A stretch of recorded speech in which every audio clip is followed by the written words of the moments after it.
یہ ہے مسک، ایسی کہانیاں جو سایوں میں جیتی ہیں، نہ کہیں ذکر نہ کوئی تمغہ، بس خاموش قربانیاں۔ یہاں آپ سنیں گے نئے مشن، خفیہ آپریشنز اور وہ لمحے جن پر راتیں جاگ کر گزرتی ہیں۔ ہر کہانی میں ہوگا ایکشن، سسپنس اور وہ جذبہ جو ایک محبت وطن دل کو بے قرار کر دیتا ہے۔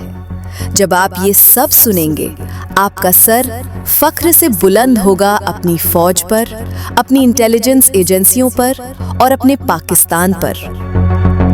آئیے ویڈیو کی جانب چلتے ہیں۔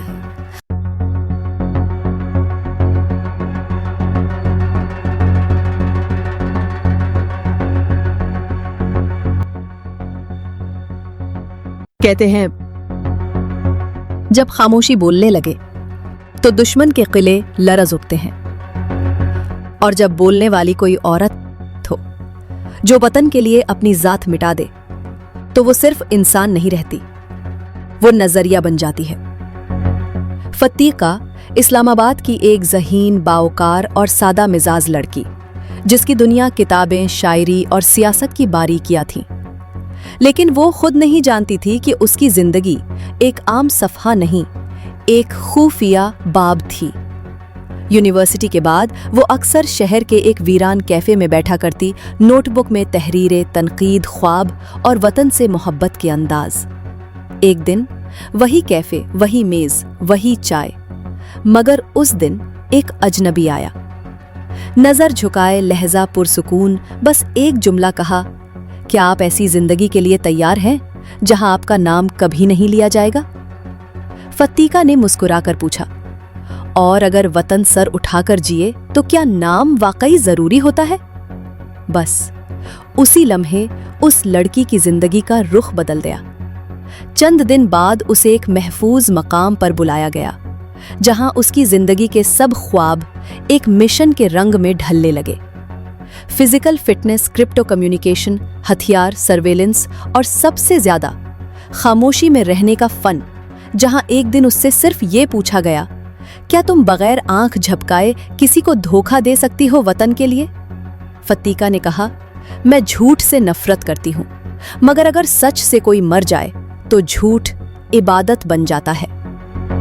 کوڈ نیم نورین، نئی شناخت، مشرق متوسط کی ہیومن رائٹس ٹرینر، مقام بیروت، مقصد مقصد ایک عالمی نیٹ ورک کو بے نقاب کرنا جو خفیہ طور پر پاکستان میں تباہی پھیلانے کا منصوبہ بنا رہا تھا۔ اہم نشانہ، ایلاد شامیر، ایک معروف امن کارکن جو امن کی آڑ میں فیلڈ آپریشنز کا ماسٹر مائنڈ تھا۔